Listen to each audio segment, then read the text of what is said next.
And here we are over here. Let me just share screen and we're good to go. Okay, everybody. Let's do this one more time. So we're talking about a chatzi mitzvah, whether there's any benefit to it, whether it accomplishes anything. No, we haven't. Whoops. We have finished. I got the wrong one. That's very good. First, with something. What file is this? I'm sorry, I want to get the 515. Here we go. Right. So an interesting distinction that Rav Sharaga has drawn is something that he says he finds in a sefer called Nochach HaShulchan in the name of the Maharit Al-Ghazi. He says there are two types of mitzvahs. One type of mitzvah is something that is imposed upon me by heaven, regardless of what I do, like eating matzah on Pesach, having a bris milah, and so forth. There are other mitzvahs that are conditional. I'm only obligated to do them if I find myself in a certain situation, like wearing tzitzis, such that I'm not chayiv to wear tzitzis unless I'm wearing a four-cornered garment. I'm not chayiv in mezuzah unless I'm living in a house that has a doorpost, a door frame. So he says, in those mitzvahs where God commands me to do the mitzvah, then even if I can do a portion of the mitzvah, then I'm obligated to do so. So, for example, if a person has an obligation to eat matzah the night of the Seder, but for health reasons, he's not able to have a whole kazayas, so the halacha is you should eat as much as you can that would be healthy, that would not compromise your health, even if it's less than a kazayas.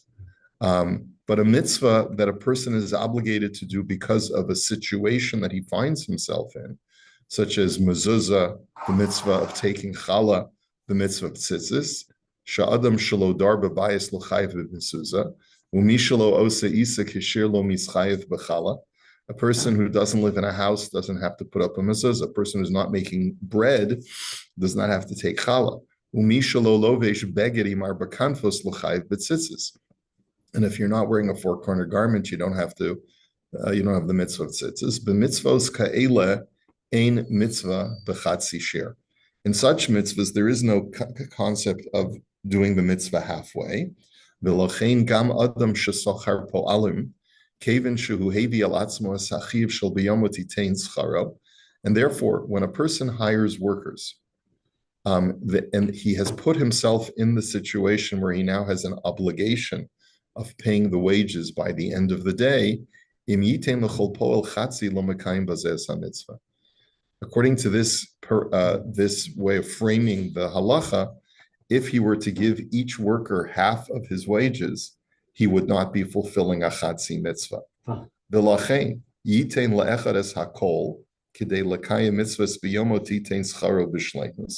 And therefore, give one of the workers his full amount. So at least with that one worker, you'll fulfill the halacha. And then when you get more, you'll give the second worker at a later date.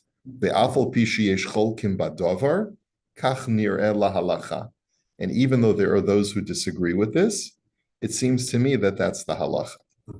Now, let's. So counterintuitive, isn't it? It is counterintuitive. Which one? Yeah, how do you decide which guy gets it? That's Maybe the first guy started working for you or something. I would Both start think. at the same time. I would think whoever you contracted with first. There's probably going to be a way, and if there's no way, you probably have to just flip a coin. But let's take a look at the commentary here in the Makor Baruch. He says, "Ein lemaharit al gazi sham shehiksha delefia shitos sheyes mitzvah b'chatzi shir." He says, if you, according to those opinions, that you do fulfill a mitzvah when you do it halfway, imkain mi sheyesh lo isa pachot mishir chala. Amai lo yafresh chala al kol panim meha'isa sheyesh lo, v'yikayim mitzvahs chala b'chatzi shir. He says, why don't we say that even if I have less than the requisite amount, that you only have to take challah from an amount, what's considered to be a chashuv amount.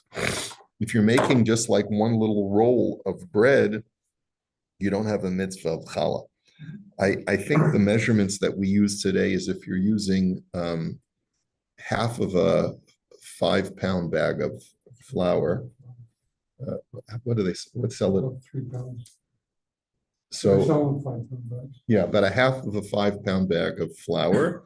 Then you have to take challah, but you do it without a bracha. If you're using a whole bag of flour, so then you take challah with a bracha. But if you hold that there's such a concept of a chatzi shir, why don't we say that even if you have less than the requisite amount of flour, you're making just a small amount, you still have a chatzi mitzvah, a half of a mitzvah to take challah, b'chilek, and he makes the following distinction: the dafka b'mitzvah chiyuvis mimatza uchedom sheyesh chiyuv al hagav lechol kazayis bazeh svira lehu lahachronim hanal diyochel masheyesh lo afilu shezeh pachos mikazayis. So the distinction that he draws is what we just heard from Rav Sharaga, that when it comes to an obligatory mitzvah that is not dependent upon a condition, such as the mitzvah to eat matzah the night of the Seder, then the Achronim say that eat whatever you can, even if it's less than the full amount. Kevin de sof mechuyav badavar, v'lachen alav la'asot ma shebiyado. Because the Torah obligates the individual to do the mitzvah, and therefore do whatever is your capacity to do. Ma she'ein kein b'chala shehi mitzvah kiyumit, ki lo chayav la'asot isau lahafrish mimena. He says, whereas when it comes to challah, which he calls the mitzvah kiyumis, which means that if you find yourself in a certain situation, then you have an obligation to fulfill the mitzvah, because you're not obligated to make dough. You're not obligated, therefore, to tithe it. Ella de imrotza la'asot isa b'chdei shir challah az chayav lahafrish.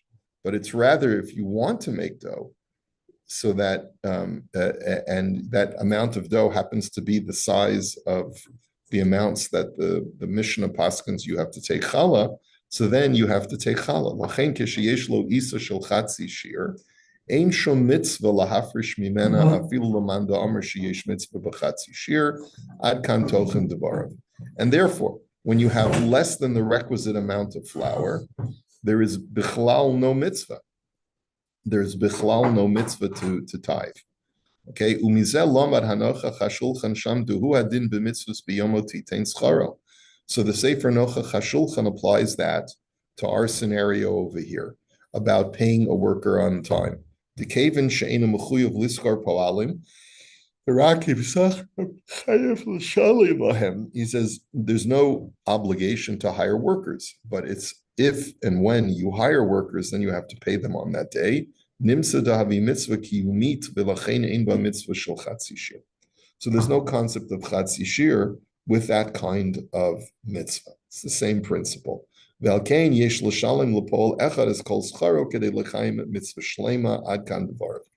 therefore, this psak is really from another sefer, the Nocha Chashulchan. You pay the worker, you pay one of the workers the full amount, so at least with him, vis-a-vis him, you can fulfill the mitzvah of biyomoti tein schara. Omnam yesh laha'ir. However, there is what to criticize. He says, the yesh lomar degam ha'maharit al gazi lo itkabin l'chalek b'mitzvah chiyuvit b'mahuta levein mitzvah kiyumit b'mahuta. Maybe he didn't mean to make the distinction that the Sefer Nocha Chashulchan is actually making.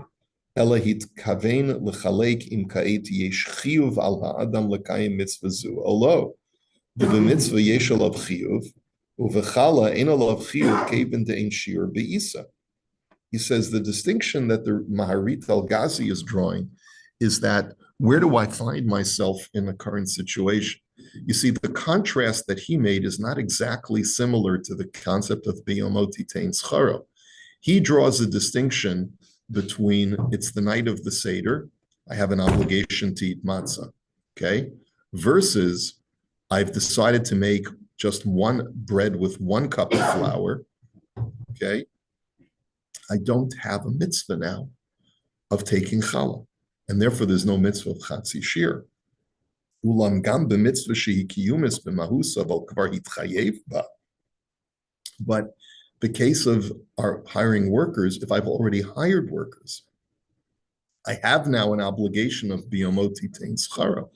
It's not like the 1 cup of flour scenario where I don't have an obligation to take challah, and therefore there's no mitzvah of chatzi shir. But here I have an obligation of paying the workers. So maybe that's not what the Marit Al-Ghazi was really referring to at all. Once I've hired them and they've done the work, I have an obligation.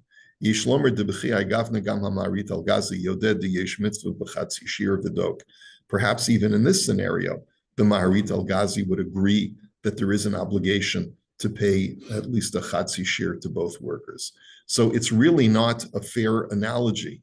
And so Rav Sharaga agreeing with the Nochach HaShulchan is not really necessarily correct, is really what he's pointing out in the Makor Baruch.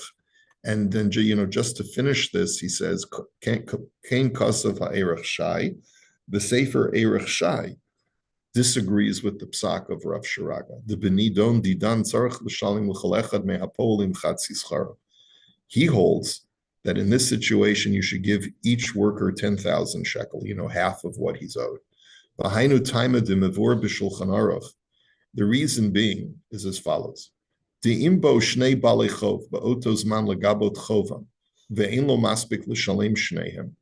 a halacha having to do with a debtor. If 2 people come to me at the same time to collect a debt, and I don't have enough to pay them both, there's a halacha in Shulchan Aruch that not with the workers, just with I owe 2 guys $100, and all I've got is $100. I can't pay them both $100, so the Shulchan Aruch paskins I should give each one of them $50. So that seems to be pretty good of an analogy to our situation. What? Is there a mitzvah involved? If you owe somebody money? Of course, you have to pay back your loans. Yeah, okay, but if I pay them half the loan? Yeah, but why you paying back half to someone you owe money to is not the same as a worker worked for the day and he has to be paid in full at night. I borrow $100, give it back to me next week, and it's not, it's not. But paying the on commonality is that they're both debts that I have an obligation to pay on time. I have an obligation to pay a loan back. Usually they both said on Tuesday night by 8 o'clock, the money has to. Yeah, be the loan is due. Yeah, the loan is due. There happens to be a special mitzvah of biyomoti tein scharo, and a special mitzvah losa say that if I don't, I'm in violation. V'lo yikra alecha el Hashem v'hayavach hachet, that he'll call out to you against God and you will be a sinner. Those words don't appear in the laws of loans, but the Torah still says that you have, I don't remember the exact language, but you have an obligation to pay back your debts. It says certainly in Koheles, right? But it's almost like the din of a neder that you have an obligation, right?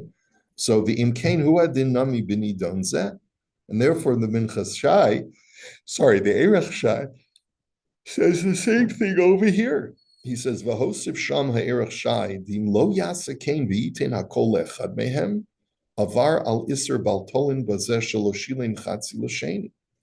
He goes so far as to say that when I owe 2 workers, and if I decide to give one worker the whole amount and the other worker nothing, I've actually violated the iser of baltolin, of withholding wages, by not paying the second guy anything, by not paying him half. If at least still over Baltan if you don't pay the full amount. no, so that's the thing. The Torah only says that you're in violation of Baltalin if you have the money to pay and you don't, just because you don't want to or it's inconvenient. If you don't have the money, you're not in the Torah violation. Okay, we learned that before. He says, "V'hainu taima dekevin dechayv l'chol echad chatzi al pi adin anal And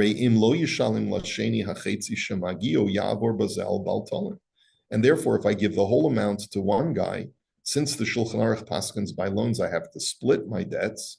So then I'm in violation by not having split the debt and paying half to each party. Lo yavor bevaltolin al ashar kivin she'ein lo. But if I give half to each one of the workers, I'm no longer in violation of baltolin since I've run out of money. And we remember learning from previous texts that if you don't have the money, you're not in violation. You may be doing so, you may, in retrospect, have put yourself in a situation where you've done something incorrect. You should have planned in advance that you would have enough money to pay the workers when the day was done. But let's say some crazy thing happens and a hole was in your pocket as you were bringing the money home to pay your workers, and the money fell out of your pocket. Okay, so are you now in violation of Baltolin? No, you're in. You're not. You're not in violation of Baltolin. And even if you're negligent and you don't have the money because you didn't plan properly, you didn't have a good financial planner to make sure that you would have the money in the bank, you're still not in violation of Baltolin. And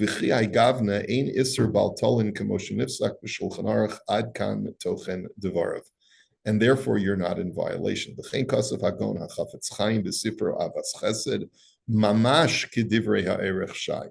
And also, Rav Sharaga is ending up disagreeing with the Chafetz Chaim.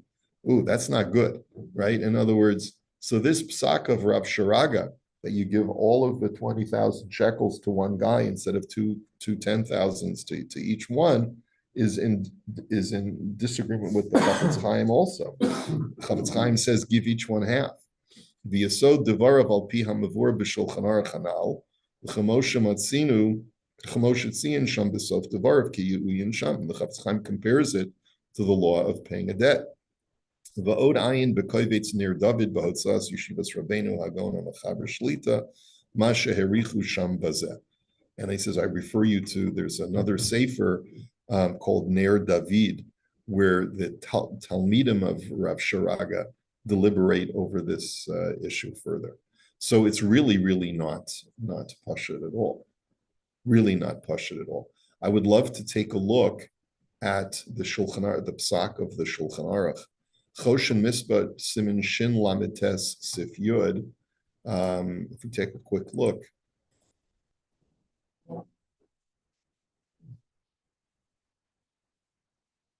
Maybe the Aruch HaShulchan will give us the basis for it. What's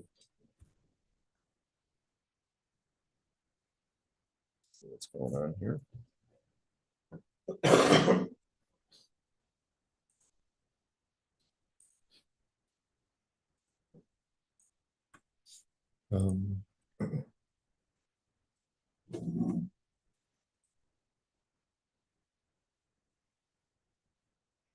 Choshen Mishpat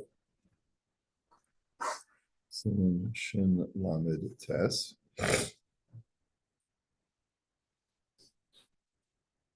Sif Yud.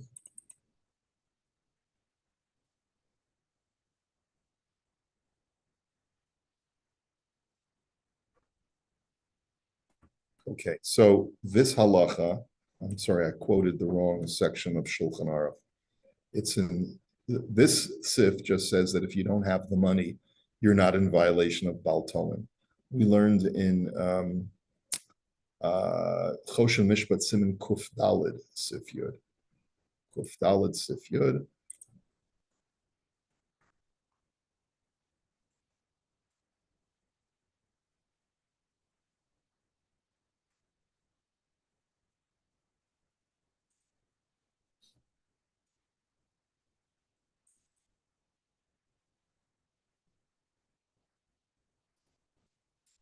If you have several promissory notes outstanding against you, and the date and the time are also written on the shtar, so it's verifiable, or it's verifiable that they're both due at the same time. Ubo kulam biyachad legabot, and both parties come at the same time to collect. V'chein balei chovos shekol echad mehem kodem lizman chaver shebo legabos metaltalim sharei ein bahem din kedima. Or if two creditors come where there's no, let's say, they've come to seize chattel, therefore, and there's no din kedima when it comes to chattel, so they're both equally entitled to collect the assets. O shabo legabot mikarka shekana haloi v'la'achar shalava me'achron shabahem ve'ein b'nechasim kedei sheyigba kol echad mehem chovo, or any other scenario where each one of them has equal dibs, equal rights of collection, so mechalkin b'neihem, so they split the assets between them. Keitzad cholkim, how should they split? Im kishi yitchalek hamamon hanimsa al minyanim yagia lepachot shebahem kishir chovo. So if they split 50-50, but let's say the debt is not the same amount. Let's say one guy is owed $100 and another guy is owed $50, and the debtor only has $100. So if by splitting it between them, one guy will get paid back his whole amount. In other words, do you prorate the $100 that he has, or do you just split it 50-50 regardless of what the debt is? So he says, Im kishiyitchalek hamamon hanimtza al minyanim yagi lepachot shebahem kishir chovo. If, and this, by the way, that's the same question that we would have by two workers. It just so happens that in this particular shaila, each one is owed 20,000 shekel. What if one is owed 20,000 and another one is owed only 5,000 shekel or 10,000 shekel, right? So, so let's see. He says, "O pachot cholkim lefi minyanam b'shaveh." Then they still split 50-50. That seems to be the Shulchan Aruch paskins, that they split 50-50 the $100, even if one will get the full amount of his debt and the other one will only get half the amount of his debt. But ve'im yagia lepachot shebahem yoter al chovo cholkim mikol hamamon b'neihem kidei sheyagia lepachot shebahem kishiur chovo. And if, let's say, the guy has $100 bill, one is owed 100 and the other one is owed 40, okay? So you give the guy that you owe 40 to the 40, and the other guy you give 60, and you'll owe him 40 in the future.